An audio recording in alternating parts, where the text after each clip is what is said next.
Hello everybody and welcome to episode 3 of the Ordona Province campaign.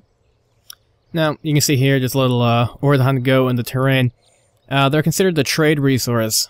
I can actually get merchant units that can sit in there and they can actually generate rupees per turn. But yeah, so here we are. We're on turn 9.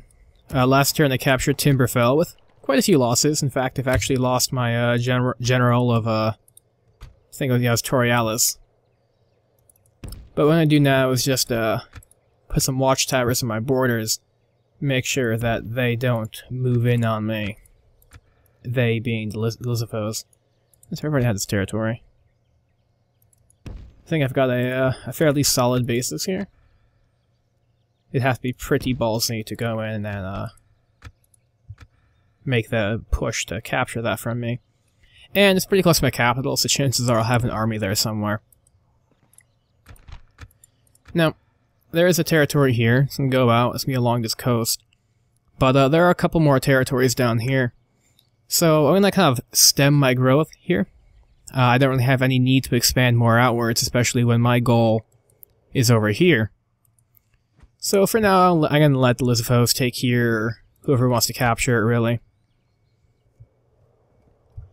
But other than that, I don't have enough money to produce another general, I don't think. Okay, I do, but I think I would rather spend it in other ways. I will build more rangers, though. Just make sure everything's producing properly. I kind of want to build a ranger base there, but what I will do is actually build a militia base down here in Icona so I can start reinforcing these settlements. And Timberfell. I want to get roads in Timberfell, I can't afford them. Alright, so what I will do, move my bow in here, now start sieging them, build 2 rams, just in case the first one gets destroyed, but I'll actually start capturing that. And I'm going to move my diplomat over here. It's a rebel settlement, actually. I guess the Gerudo haven't expanded that far. I'm going to send this diplomat here to the Gerudo, give them an alliance and trade rights if they're accepting, and once again, it's like, if they go to war with me, that's fine. You know, I don't really have much stake in it. You know, the allies I want to keep are Hyrule, but for now, I just want to make sure that they don't attack me. So I've already spent all my money again, unfortunately, and I can't actually build anything else. So I'm going to call that. Let's turn 9. Let's get straight into it.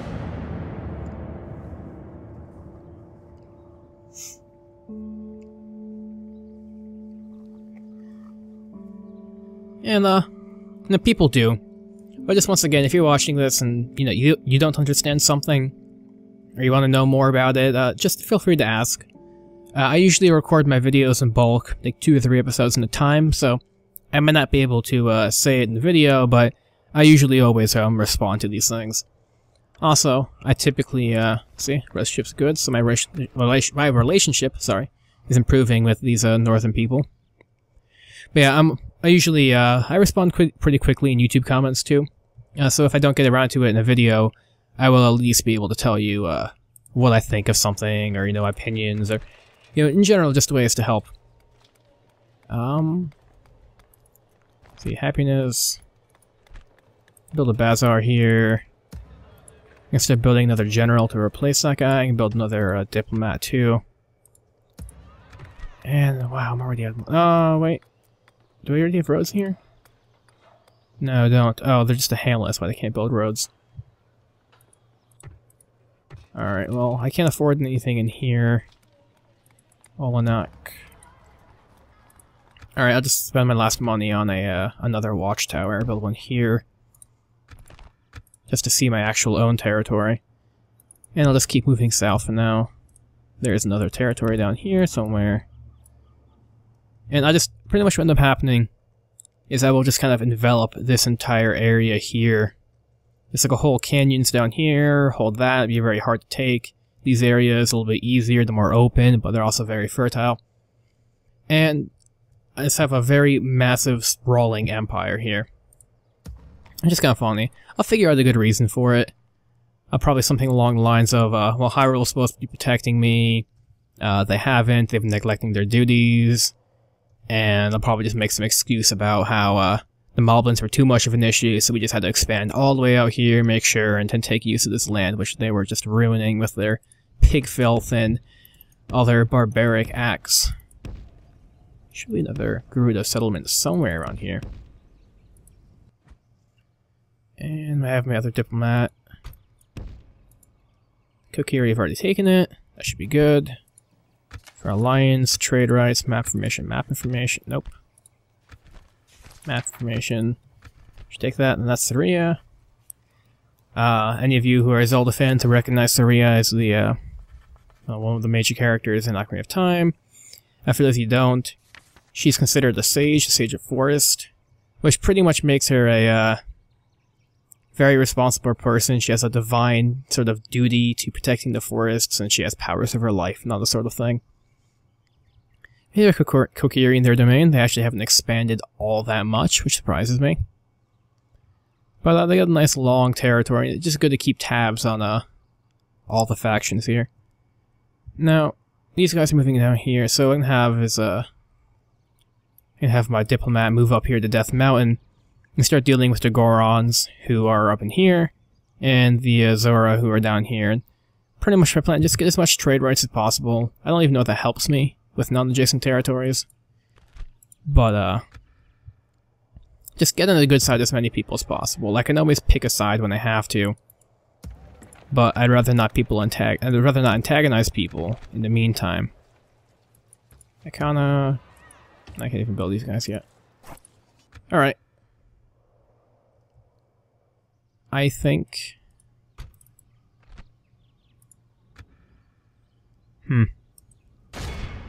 Yeah, I'll give it one more turn, just in case I decide to destroy that thing. I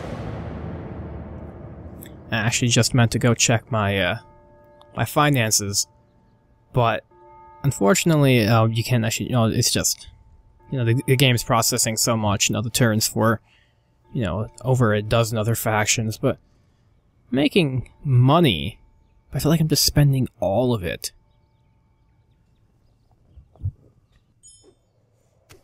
And a new general has been made. That is excellent. Now, as you can see, the area here is more fertile than here. It's because I'm improving the farming here. And it's kind of a cool thing where it's like, I start going out improving the farming. It's like my territories just look more fertile than theirs. So we have General Borealis. Pretty strong name. And he leads in a unit of militiamen, I believe, yeah. Borealis there. You can have that as protection. Get you a couple of farmer archers. And... I have like a whole other army now. Go ahead and start building some watchtowers. Just have such a massive territory, it's just so hard to keep track of. So I'll make sure that nobody's sneaking up, especially along my roads. But I guess I'll have this guy kind of loop around here, start capturing some settlements. And I'll probably end up meeting, is it Ruskal? Yeah, Ruskal, somewhere in the middle there. And just fill up in this area. Oh, here it is. Relatively easy settlement. I can attack it right now. Yeah, I will. There's no need to, delay this. Pretty relatively easy units. And they show us a Twilly unit. That's interesting. So this whole area is supposed to be kind of like the remains of the old kingdom of Icona, which they kind of disappeared a long time ago. But they have a bunch of Twilly buildings. I feel like that was a mistake. I feel like they're supposed to be Icona buildings. Let's just see if I can wait for this rain to go away. No? Oh, there we go. Perfect. Start deployment. We just got like a regular village with a very nice otherworldly ziggurat here. That is the typical thing you find in the plains of Ordona. We build some alien ziggurats. So we're gonna have these guys just be a unit. They can charge them from that direction. In fact, yeah, I'll have these guys just behind them. You guys go any further than that? No, alright. I'll have my goat lords coming from the side here. And while they are distracted with my troops, my goat lords will come in and start shooting them. I want you guys to fan out, run here, and I want these guys also to fan out. And just run directly behind them.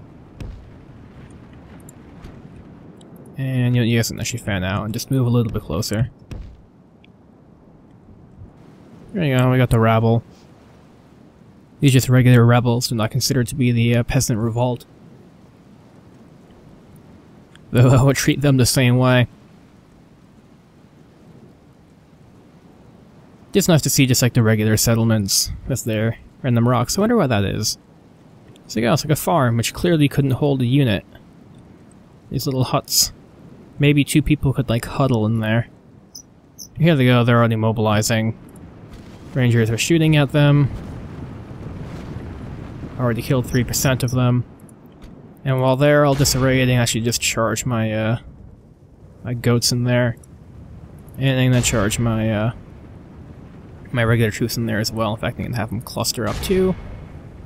They have archers somewhere, but I don't know where they went. So you guys just kind of fire in the back. And this is going to be a very tight fight. Ooh. Like hearing the sounds of those arrows, huh? This guy's pretty badass, just going in and shooting arrows at the charge like that. Like you can go and... Oh, really? I did... No, you guys run here.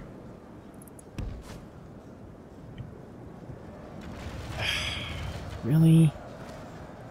That completely defeats the point of my tactics. I guess bunch up and just charge right through them. Hopefully by the time they make it through my men, they'll have the momentum that crush through their men too. You guys keep fighting. Yeah, I was saying that, but they're actually just charging right through.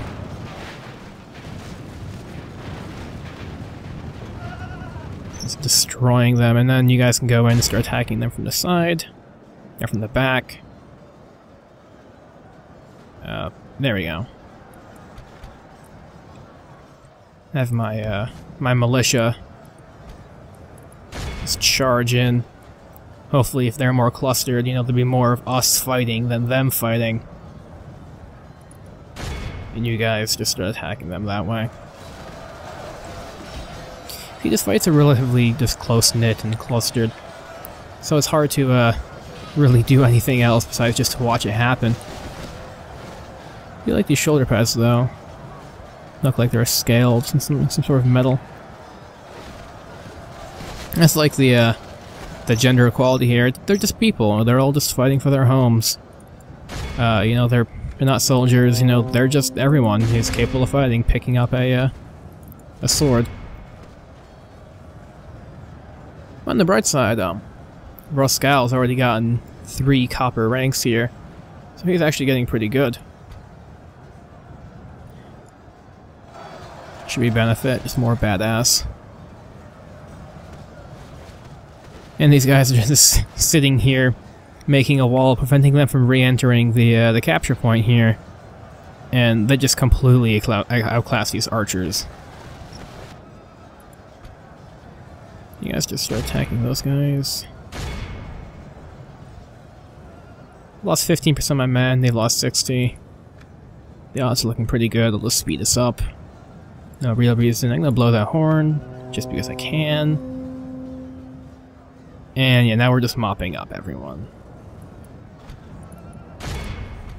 You guys actually go in and support the Goat Lords, just in case the General dies. Oh, well, prevent him from dying, rather. And... I think that was theirs. Victory! Yeah, and ah, damn. Oh well, kill these guys up, I guess. It's funny, their leader there happened to be some sort of...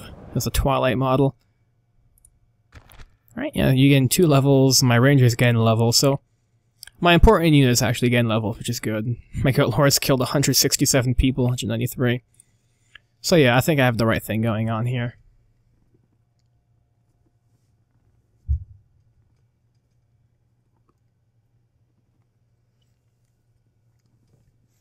And eventually, I will step on somebody's toes, and we will go to war.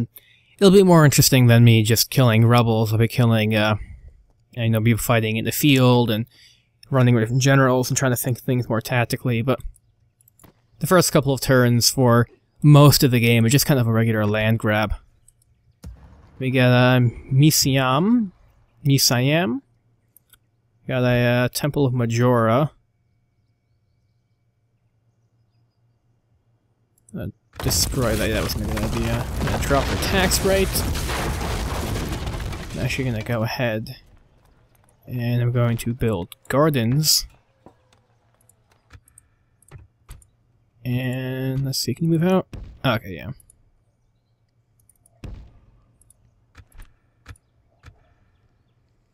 And the benefit is that these territories are so isolated, the AI, they have no reason. They would have to attack Olnak before going down and attacking Misayam.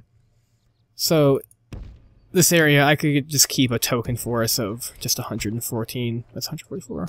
No. Oh well, just keep a token force of militia here in the meantime. While these guys start swooping up. Here we got Borealis is just waiting there.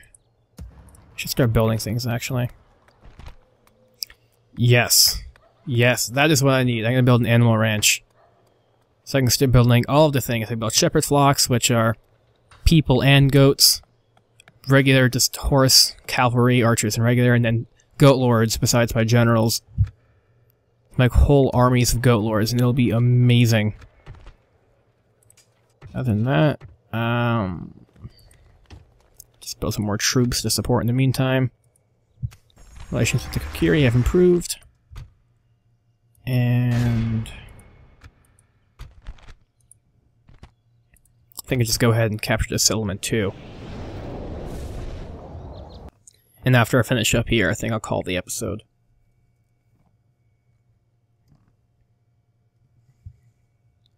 No, I'm not sure.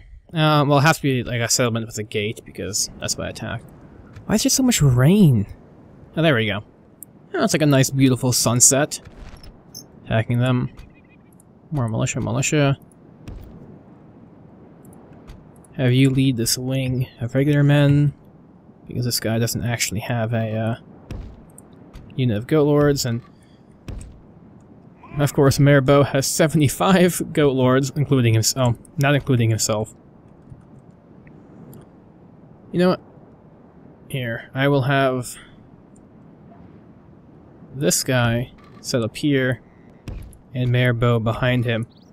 So that way I'm going to be taking out 2 gates and start attacking from 2 sides. And yeah, they're all just waiting up here. They're not gonna know what to do. I think they're diverting some of their people around. But in the meantime, if I fan these guys out, I'm just gonna have them wait right outside. So as soon as that thing goes down, they'll be just charging in. That's like an interesting economic diversity here. We got some pretty solid towns, you know, buildings. Got some nice brick walls, gates, wells, little graveyard here. But then we got like what? It's a little shack, tiny little huts. Person's got to live, I guess. It's gonna boost his speed in the meantime. Let's see what they say. See, victory is almost a certainty. They clearly don't have enough faith in my abilities. Man, looks like our rams have probably met the gate. We got rams and goats. Very good theme going on. In fact, these guys aren't actually taking any fire, so I'm gonna go ahead, move them closer in a much denser manner so they can all just charge right in. And my goat lords, you guys can just wait right here. Right behind them and just charge right in. gate's already open. Why does this gate open first? I thought that the, Oh, wait, never mind. So, you guys charge them. You guys really charge them. Okay, so all my gates open. And you guys run in. Do I circle around? I think I'll be fine. I'm gonna have my, have Mayor Bow just ignore this area for now and just have him charge right in on the archers. I feel like the archers are probably the biggest concern here. Go back to regular speeds. Charge right in. Benefit is, they actually even disrupt them and, you know, give them more issues before we even get there. These are all my guys? Yep. You guys just charge right in. You guys find, okay, you guys are right here.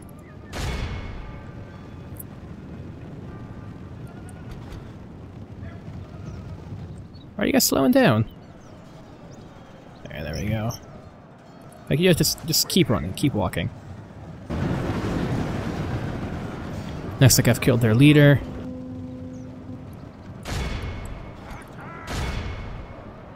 And with that, I feel like this match is pretty much already over. You guys just run up this way. And actually run there. There's my militia fighting their farmers. This goes to show, when it comes to the defense of your lands, you're actually better off attacking somebody else and taking their homes. Now we're capturing the settlement. They're pretty much all dead. So let's boost the speed here. Yeah. Town of Russell. The scenic town of Russell. Beautiful sunsets. Looking over the Gerudo Desert. Gonna end the battle right here. Lost 66 people. Oh yeah, I completely forgot I had the second general, actually. Yeah, it's just because he's not in Goat Lords. Now, I don't actually think it's intended for these generals to be using just regular militias or their retinues, but I think it'd be really cool if they actually had a random spawn, so we could have generals who are in squads of rangers, or generals who are in squads of lumberjacks, who are just randomly generated. Oh, I can get a whole 3 rupees of taking that? No, it isn't a Jawakin. No reason to do anything else. Go ahead, combine these guys. Keep them there. Oh. There we go. You guys want an alliance? Oh, wow, you do. Trade race, map formation, the usual deal. Now, Hyrule might not be happy about this, but if they ask, I will, you know, not be allies with them anymore. Here we go, the Gerudos, they have their desert. Now, the Gerudo are a race, are a people of all women, rather. And, they're pretty cool, I guess. And, here are the Zuna. And, the Zuna are somebody I do want to talk to. Before the end of the episode, let's explain a little bit. The Zuna, I can't see them. They're like little blue desert people. They got, you know, these like robes and turbans, or whatever you want to call them. And, they're an NPC faction, which means that you can't actually play them. But what you can do is, become an ally of them. And if you're an ally of them for a long enough time, they actually, ask you to join your empire. And you actually get all of their territories, and you get the ability to, build their units. And I don't want to, take Eslos yet. It's a little bit tough. But, good to know that hasn't been taken yet. But yeah, so they can join your empire, you get all their territories, and it's a really cool thing. It's, I think something relatively unique to this, this mod. But yeah, so there's the Gerudo, you got Hyrule, got the Kiri, who, if I didn't mention before, they're a race of pretty much child people, the Lyssophos, who are lizard people. And, I don't like that army here. But yeah, thank you guys for watching, and I'll see you guys next time.